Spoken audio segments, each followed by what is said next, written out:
The slow and all-consuming quest that is getting swole can leave you vulnerable. The instant you start imagining shortcuts, you can bet someone looking to make a quick buck selling something stupid is close by. Most of you here are probably worldly enough to pass on the stomach vibration machines and shakeable dumbbells, but what about the seemingly good stuff? With an endless barrage of home gym training equipment, how can you know what's actually worth it? That's a tough question, and I certainly don't have all the answers, but as someone who's trained at home from day one, I have bought a lot of stuff. Some good, some less good. Here are 4 things that have stood the test of time and are well worth it. First on the list is the ab wheel. I looked back at my Amazon to see when I bought this thing, and I've had it for almost 9 years now. The ab wheel is possibly the single greatest core training device of all time.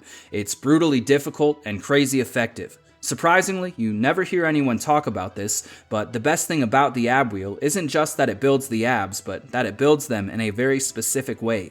The ab wheel forces you to use the entirety of your core in the exact same way you'd use it when lifting heavy weights.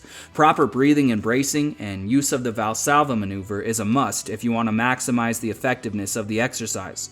Not only that, but the ab wheel also requires you use a large portion of your body synergistically together at the same time. The lats, low back, abs, and glutes all work to stabilize the trunk during the movement.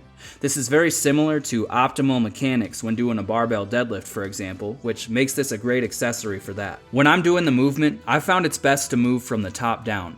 You can keep your shoulders in a neutral position if you'd like, but I've found fully depressing and protracting the scapula down and forward, like you do when setting up for any type of straight arm planche stuff, works best and lets me maximally engage my lats. Once my lats are set, I intentionally try to push them down as hard as I can towards my waist.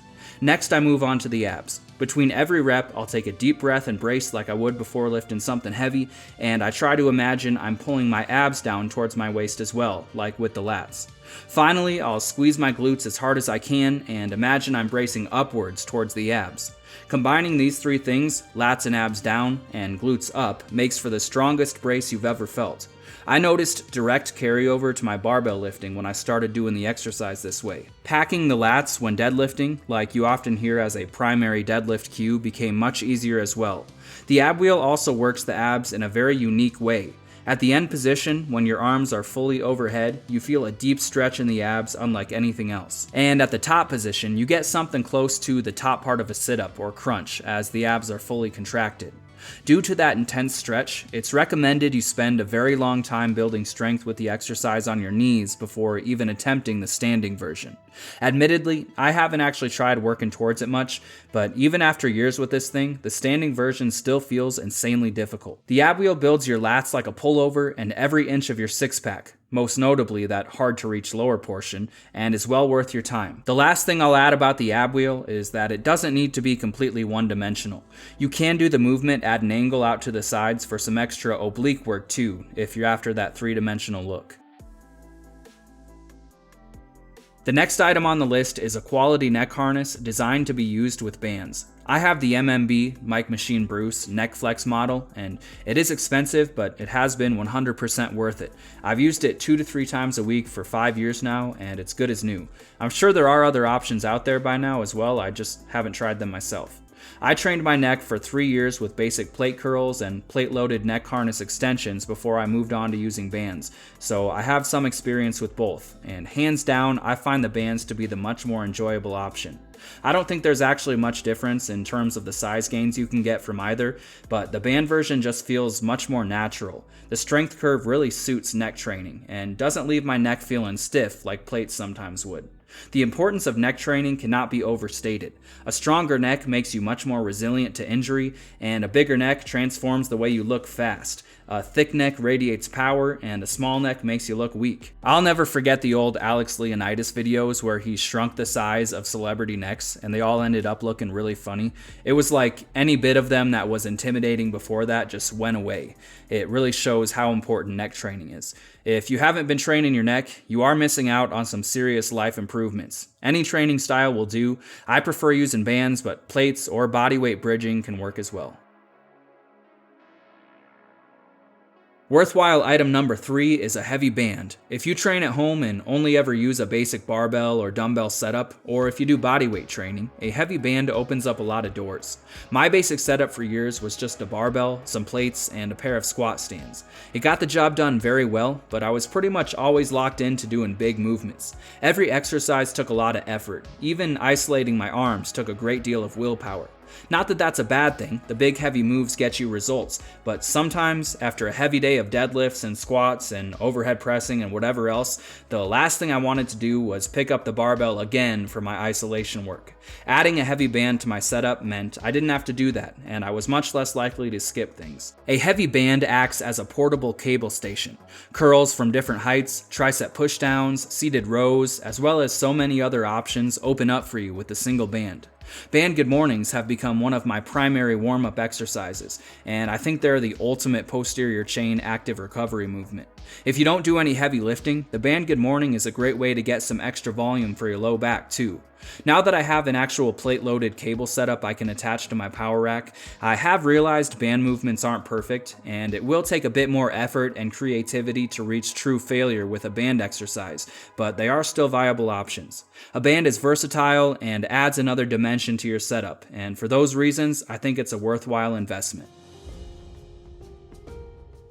Before talking about the final item, I have to give an honorable mention to sandbags. This would have been the #1 piece of training equipment on this list, but I have so many hours worth of footage talking about sandbags on my channel already, and at this point, giving a brief summary seemed a bit redundant. If you're interested in sandbag training, I'll have a few videos linked below. I also need to mention gymnastics rings. I don't use them much anymore, but for years they were a staple in my training, and I think they'd be a great addition to any workout routine. The final item on the list for today is a good pair of parallettes. These might not seem like a big deal at first glance, but they can drastically change the way you approach your calisthenics training. At the very base level, parallettes give you more exercise variations. A push-up on parallettes is not the same as a push-up done on the floor. The same can be said for pike push-ups, pseudo-planche push-ups, dive bombers, archers, and anything else you can think of. Also, a neutral grip on parallettes is different from a pronated grip, and so on at different angles. The change in grip and the added range of motion also makes an exercise different enough to avoid accommodation and prevent overuse, which means you can keep pushing forward for longer. Parallettes also have a big impact on skill training. I'm not the most advanced when it comes to calisthenic skills, but I do find it very enjoyable working towards the advanced moves. For some reason, be it the irradiation effect that comes from gripping harder, the decreased pressure on the wrists, the extra space between me and the floor, or something else, parallettes make skill training feel much more stable. On parallettes, it becomes much easier to keep my lats engaged when doing an L-sit, and my legs end up much higher, closer to a V-sit when compared to doing the movement on the floor. The bent arm planche feels much easier to balance, as does any straight arm balance work, and I find it easier to maintain the correct positions when doing pseudo planche push-ups or deficit pike push-ups or anything like that. I have more of a tendency to shift my weight backwards onto my feet when doing these things on the floor. One thing you may be thinking is, why not just use dumbbells or elevate your hands some other way? Well, you can do that, but what makes parallettes the superior option is their dependability. One of the most annoying things in training is being afraid that equipment won't work right.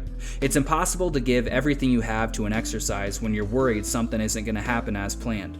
Parallettes might not have as much utility as a pair of dumbbells, but they do what they do in a predictable and reliable way. Even using hex dumbbells, there's still the possibility they could roll on you, which could be disastrous.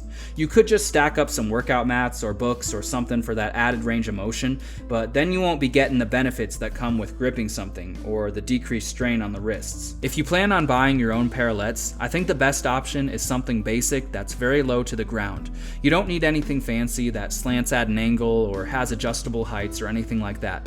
A basic time-tested model is best, in my opinion at least, and if you do end up wanting some extra range of motion, you can always put the parallettes on top of mats or plyo boxes or something like that. I've done that plenty of times with basic push-ups. And that's going to be it for today. Hopefully this video helped you out. What would your list be? I'd be interested to hear about it in the comments below. I'll see you in the next one, and as always, thanks for watching.